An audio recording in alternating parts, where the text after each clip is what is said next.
Hello भाई लोग, तो कैसे हो? उम्मीद है आप सब लोग मजे में होगे। आज हम करने वाले हैं जीएफजी का प्रॉब्लम ऑफ द डे। ठीक है, तो सबसे पहले देखते हैं इसका नाम क्या है। क्वेश्चन का नाम है कि find minimum numbers of laptops required. Question को देखते हैं। एक मीडियम लेवल का क्वेश्चन है, 4 पॉइंट का क्वेश्चन है। ठीक है, तो क्वेश्चन क्या है कि there are n jobs and starting and finish time of the jobs are given in array start and end respectively. ठीक है, तो देखो क्वेश्चन क्या है कि एक शुरू में एन नंबर दिया है। एन नंबर मतलब क्या है कि मतलब स्टार्ट और फिनिश टाइम दिए हुए हैं। ठीक है, दो एरे हैं, एक स्टार्ट टाइम को रिप्रेजेंट कर रही है, एक एंड टाइम को रिप्रेजेंट कर रही है। अब हर एरे में जो एक टाइम है, जैसे पहली वैल्यूज ले लेंगे स्टार्ट और एंड की, तो इसका मतलब है कि कोई एक बंदा है, वो पहली यूनिट पे लैपटॉप एक ले रहा है और फोर्थ यूनिट पे लैपटॉप छोड़ रहा है। ठीक है, मतलब ये मान लो कि 1 बजे लैपटॉप ले रहा है, 4 बजे छोड़ रहा है। दूसरा बंदा 2 बजे लैपटॉप ले रहा है, 4 बजे छोड़ रहा है। तीसरा बंदा क्या है, 3 बजे लैपटॉप ले रहा है और 6 बजे लैपटॉप वो छोड़ रहा है। तो एक तरीके से इस सिनेरियो को इस तरीके से लेके चलो कि क्वेश्चन को जो थोड़ा सा रियलिस्टिक वे में सोचना है कि एक कंपनी में 3 एम्प्लॉई हैं। ठीक है, कोई भी एक कंपनी है, उसमें 3 एम्प्लॉई हैं और वो तीनों एम्प्लॉय किस किस टाइम पे काम करते हैं वो टाइम दिया है कि पहला एम्प्लॉय 1 बजे से 4 बजे तक काम कर रहा है, दूसरा एम्प्लॉय 2 बजे से 4 बजे तक काम कर रहा है, तीसरा एम्प्लॉय 3 बजे से 6 बजे तक काम कर रहा है।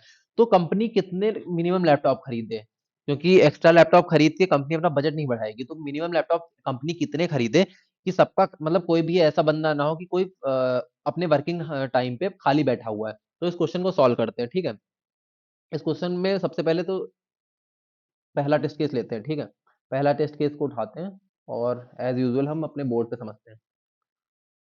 1 2 3, 2 3। और आगे बढ़ने से पहले जो भी लोग चैनल पे नए हो, चैनल को अभी के अभी सब्सक्राइब करो और वीडियो को लाइक कर दो यार, अपने दोस्तों के बीच भी शेयर करो। दूसरा है 4 4 6, 4 4 6। अब यार देखो, पहला बंदा है वो 1 से 4 काम कर रहा है, इसने एक लैपटॉप ले लिया, इसने एक लैपटॉप लिया और ये 1 से 4 के बीच में इसे यूज कर रहा है। दूसरा बंदा है 2 से 4, जो पहला लैपटॉप है वो 4 बजे तो फ्री होगा, इसे चाहिए 2 बजे लैपटॉप, तो इसके लिए एक नया लैपटॉप हमें चाहिए। ठीक है, जो तीसरा बंदा है उसे चाहिए 3 बजे लैपटॉप, लेकिन दोनों लैपटॉप खाली कितने बजेंगे, 4 बजे, तो इसके लिए भी एक लैपटॉप हमें और खरीदना पड़ेगा। इस केस में कंपनी को लैपटॉप कितने खरीदने पड़े, 3। ठीक है, ये टेस्ट केस आपको समझ में आ गया होगा। अगला टेस्ट केस देखते हैं। 1 5 2, एक एक सेकंड, 1 5 2 और 2 6 3, 2 6 3। ठीक है, तो मान लो पहला जो बंदा है 1 से 2 के बीच में इसे एक लैपटॉप दिया गया, इसने 2 बजे लैपटॉप को छोड़ दिया है। अब अब 2 बजे लैपटॉप जब ये छोड़ रहा है, तो ये तीसरा बंदा जो है, ये 2 बजे से 3 बजे के लिए यही लैपटॉप ले लेगा। ये नया लैपटॉप नहीं, यही लैपटॉप है। ठीक है, अब ये 3 बजे लैपटॉप फ्री हो गया, इस बंदे को जो दूसरा बंदा है, इसे चाहिए 5 बजे लैपटॉप, तो यही लैपटॉप ये बाद में इसे ट्रांसफर कर देगा। तो यहाँ पे लैपटॉप हमारे पास कितने हैं, यहाँ पे एक लैपटॉप है जिसे पहले ये बंदा यूज कर रहा है, उसके बाद ये बंदा यूज कर रहा है और फाइनली ये बंदा यूज कर रहा है। तो यहाँ पे कंपनी को लैपटॉप कितना खरीदना पड़ेगा, एक लैपटॉप खरीद रहा है और उससे 3 एम्प्लॉय काम करे ले रहे हैं। ठीक है, अब हमें ये चीज तो समझ में आ गई है। अब इसकी अप्रोच क्या होगी ये समझते हैं। अप्रोच समझ लेंगे तो उसके बाद आप लोग खुद कोड कर सकते हो। तो अप्रोच समझने के लिए सबसे पहले हम पहला टेस्ट केस ले लेते हैं। एक एक सेकंड, 1 2 3 4 4 6,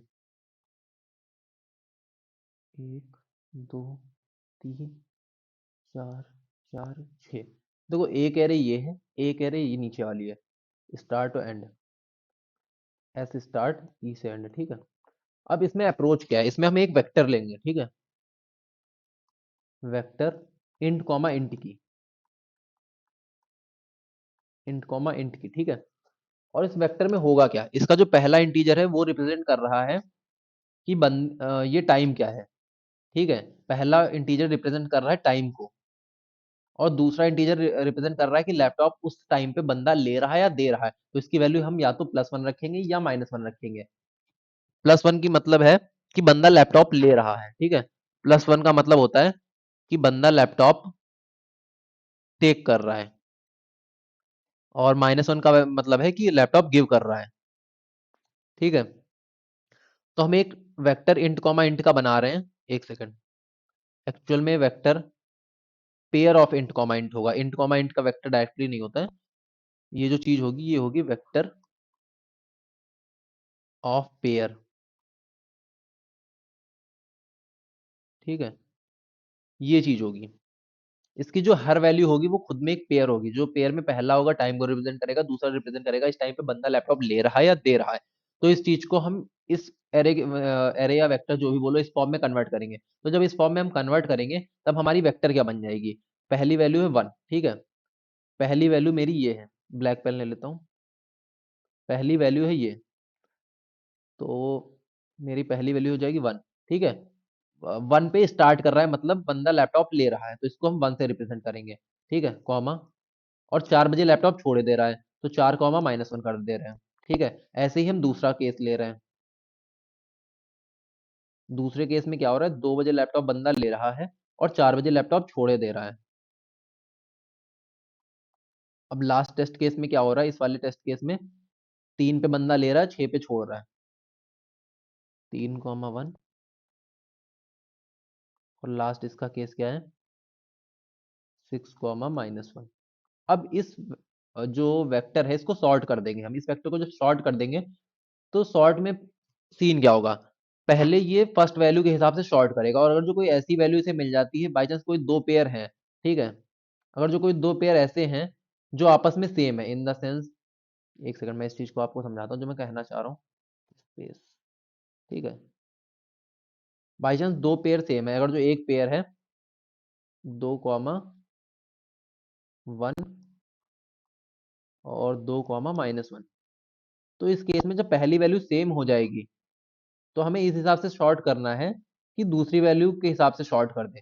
अब इन दोनों में पहली वैल्यू सेम है लेकिन -1 और 1 में -1 छोटा हो, तो जब शॉर्टिंग के बाद रिजल्ट आएगा तो ये रिजल्ट आएगा, -1 वाला पेयर पहले आएगा और +1 वाला पेयर बाद में आएगा, ठीक है। जो एसटीएल का इनबिल्ट सॉर्ट होता है वो इसी तरीके से करता है, तो हमें इस चीज की टेंशन लेने की जरूरत नहीं है। अब इस चीज को हम आगे करते हैं। जब इसको मैं शॉर्ट करूंगा तो शॉर्ट करने के बाद मेरी एरे क्या बननी है उस चीज को करते हैं। शॉर्ट, शॉर्ट करने पे मेरी सबसे पहले 1,1 होगा, 1,1। इसके बाद मेरा होगा 2,1, 2,1। फिर इसके बाद मेरा होगा 3,1, 3,1। इसके बाद 4,1, 4,-1 सॉरी, 4,-1। और लास्ट होगा मेरा 6,-1, ठीक है। ये यहाँ पे एक तरीके से लाइन बना लो कि नीचे वाले का है ऊपर वाले का है। अब ये हमारा शॉर्ट हो गया। अब हम इसमें दो वेरिएबल लेके चलेंगे। एक होगा मेरा आंसर नाम का वेरिएबल, आंसर जिसको हम इनिशियली जीरो लेके चलेंगे कि मतलब अभी मेरे को लैपटॉप जरूरत ही नहीं है, जीरो वेरिएबल है। और एक मेरा होगा करंट नाम का, रख लो।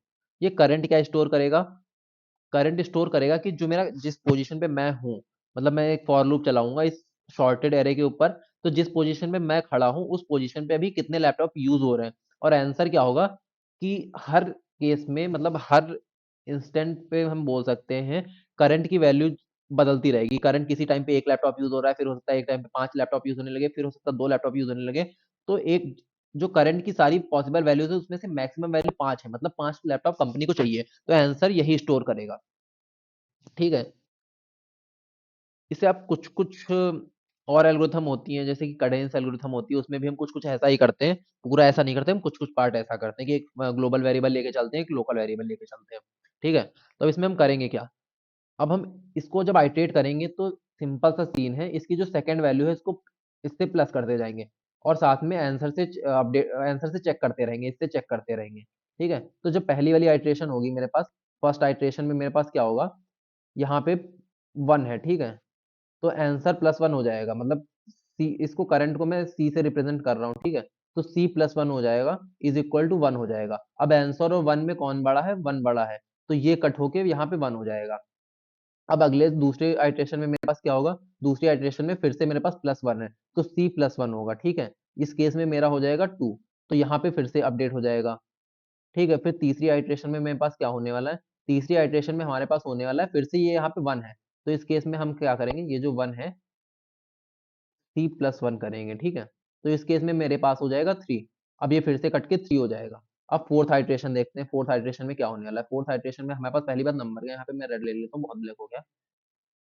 ये नंबर है, ठीक है। तो इस केस में क्या होगा, c प्लस माइनस वन, ठीक है। तो ओवरऑल c माइनस वन होता है, और ये हमारा बनाएगा जाके टू, ठीक है। और टू और थ्री में कौन बड़ा है, थ्री बड़ा है, तो ये एज इट इज प्रिजर्व रहेगा, ठीक है। फिर अगले जो फिफ्थ आइट्रेशन होगी, फिफ्थ आइट्रेशन में सेम चीज होगी, c माइनस वन इस चीज के लिए, तब ये यहाँ पे फिर से वन हो जाएगा। और जो लास्ट सिक्स आइट्रेशन होगी, इसमें फिर से होगा c माइनस वन, तो ये यहाँ पे जीरो हो जाएगा। तो यहाँ पे जो फाइनल आंसर है वो मेरा है आंसर थ्री, ठीक है। अगर जो आपको समझ में आ गया है तो अभी के अभी चैनल को सब्सक्राइब करो, वीडियो को लाइक करो, और अपने दोस्तों को भी शेयर कर दो। और अगर जो नहीं समझ में आया तो इस टेस्ट को इसको आप दोबारा देखो, या जो बाकी टेस्ट केस हैं उसको दोबारा ड्राई रन करके देखोगे तो आपको अपने आप समझ में आ जाएगा, ठीक है। तो हम कोड करके देख लें इस चीज को कि कोड हमारा कैसे होने वाला है। सीधे इसी में करते हैं, एक सेकेंड।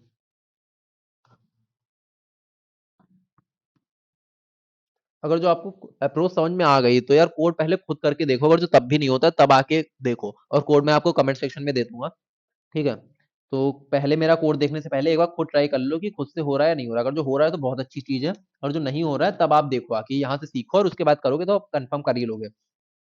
अब इस केस में होने वाला क्या है, सबसे पहले मैं एक इंट आंसर नाम का वेरिएबल ले लूंगा जो मैंने आपको बताया था। फिर उसके बाद मैं क्या करूंगा, एक वेक्टर बनाऊंगा, vector of pair of int comma int, ठीक है। इसको मैं क्लोज कर दूंगा, इसका नाम मैं बी रख रहा हूँ। इसके बाद क्या कर रहा हूँ, एक फॉर लूप चला रहा हूँ, int i is equal to zero, और i should be less than capital N, एक सेकंड, ठीक है। ये हो गया, और लास्ट में क्या करेंगे, प्लस प्लस आई, जो नॉर्मल हम काम करते हैं एरे के सारे एलिमेंट प्रिंट करने के लिए जो भी काम करते हैं वही करेंगे। अब मैंने क्या बताया था, जो ये एरे दो शुरू में स्टार्टिंग और एंड वाली एरे दी हुई है, ये वाली जो एरेज दी हुई थी, ठीक है, ये वाली एरेज, ठीक है, ये दोनों जो एरेज दी हुई थी, इन दोनों एरे को हम इस वेक्टर की फॉर्म में कन्वर्ट करेंगे, इस वाली वेक्टर की फॉर्म में, ठीक है। तो इस वाली वेक्टर की फॉर्म में कन्वर्ट करने के लिए क्या करेंगे, V dot push back, push under इसको बैक, ठीक है। पेयर बनाने के लिए आप मेक पेयर एक फंक्शन, मतलब मेक पेयर फंक्शन यूज कर सकते हो, या तो फिर करली ब्रेसेस यूज कर सकते हो, करली ब्रेसेस आसान रहता है। अब स्टार्ट में आई कर रहा हूँ, मतलब ये स्टार्टिंग टाइम है, स्टार्टिंग टाइम हम को हम प्लस वन से डिनोट कर रहे हैं, तो यहाँ पे वन कर देंगे। अब यही काम हम एंड टाइम पे करेंगे, तो वी डॉट पुश बैक क्या करेंगे, यहाँ पे स्टार्ट की जगह एंड कर देंगे, और एंड और वन की जगह पे माइनस वन कर देंगे, ठीक है। ये काम हो गया। अब हमारे पास एरे बन गई है जो पेयर्स की है, अब इसको मैं शॉर्ट कर दूंगा। शॉर्ट करने के लिए क्या करूंगा, वी डॉट बिगिन और वी डॉट एंड, ठीक है। इसके बाद मैं क्या करूंगा, एक लोकल वेरिएबल बनाऊंगा करंट नाम का, मतलब लोकल इन द सेंस ये प्लस माइनस दोनों होता रहेगा, और इसी से बार बार आंसर को हम कंपेयर करेंगे।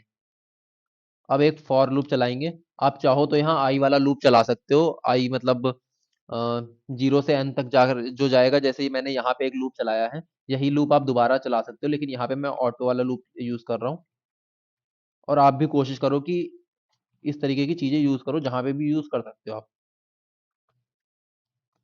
ये जो चीज होती है फॉर ऑटो वाला लूप, ये सेम एज इट इज होता है जो ये लाइन लिखी हुई है, ठीक है। इसमें बस हमें ये करना होता है कि आई हमें प्लस प्लस नहीं करना पड़ता, और आई में एक इंटीजर की जगह वो पूरा पेयर स्टोर होके आता रहता है। अभी आप समझ जाओगे मैं क्या बात कर रहा हूँ।